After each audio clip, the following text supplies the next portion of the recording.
For those of you who plow your Daily Bradley tractor, I was going through mine getting it ready to plow for next year, and I thought maybe somebody else would like to see this too. This is the plow manual. You can get them off of eBay or several different places. And a lot of you say, well, I don't need a plow manual. I've been plowing my whole life. I know how to work this thing. But there's a lot of information in that book that you hadn't thought of, or maybe hadn't thought of lately.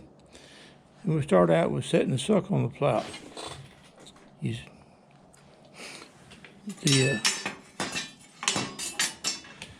set the angle of the plow by using these bolts here.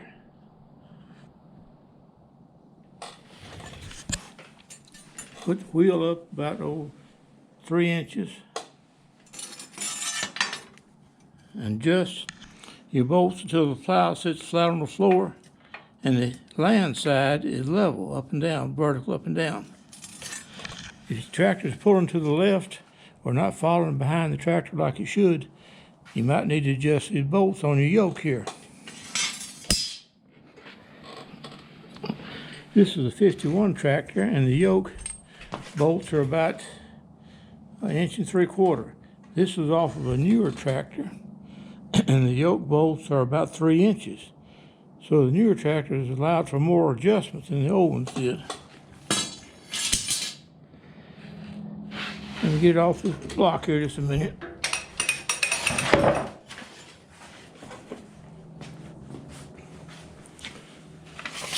Almost went in my oil pan. All these old tractors leak. I don't care if you got new seals in or whatever, it's going to leak a little bit. You go to Dollar Tree, and they got these pretty good price pans. Stuff to keep on your tractor.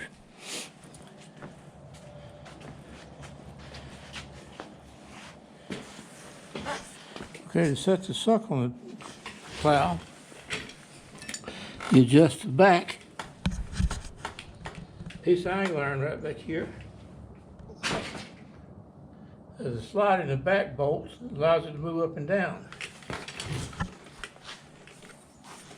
You want to set it about 1/8 of an inch or so. And if the front of the plow, when sitting on the floor, if it's riding up a little bit, you may have to drop it down. One way to do it is to heat the plowshare and hammer it flat and sharpen it at the same time. You could grind it off, but then you're going to lose a lot of metal that way.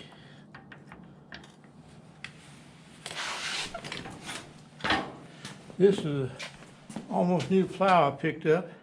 Lucky enough to get the weed rod here is still tied onto the tractor. When measuring the plowshare, it measures 7 inches from tip to the crack here. So I'm pretty sure that's the original measurements. Here's one I got off of eBay. Looks in fairly new shape, rusted up some, but I don't believe it's been used much. It measures 6.5 inches. Here's one that measures 6 inches. Got some wear on it. And the one that I'm using over here on the plow measures 6 inches. Even though I welded, probably added 1/2 to 3/4 of an inch, the weld on the end of it is still shorter than the new one.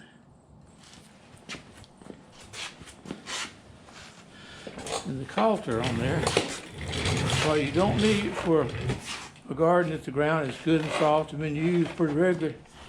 But on the ground where you got new grass or hadn't been plowed in a long time, that coulter is necessary.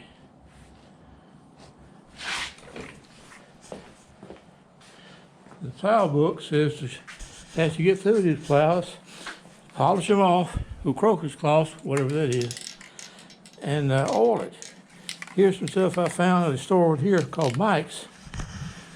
If you can see that, it's called W4U, and it's what it is something like the old Cosmoline you used to find on military guns.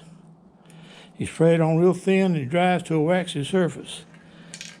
I don't do it every time like I should, but you should spray this stuff on the tractor plow when you're not going to be using it.